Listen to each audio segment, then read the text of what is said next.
THN news.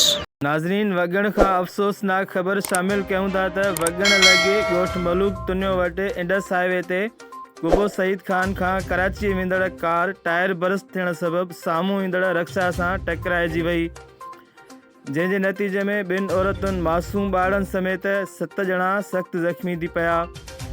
ज़ख़्मियुनि में car सवार इमदाद अली सोलंगी, अब्दुसत्तार सोलंगी, जाफ़र अली, आशिक़ सोलंगी, एतबार वॻण शामिल।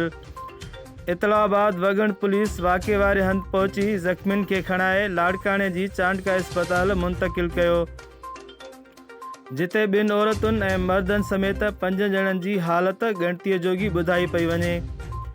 अखियुनि ॾिठनि शाहिदनि मूजिबि त कराचीअ तरफ़ वेंदड़ कार जो टायर बरस्त थी पियो, जेका ड्राइवर जे कंट्रोल मां निकिरी वई ऐं संदसि साम्हूं ईंदड़ रक्षा सां टक्कर थी पियो ऐं बाद में कार भित सां टकराइजी वई, जंहिं सबबि रक्षा ऐं कार तबाह थी विया।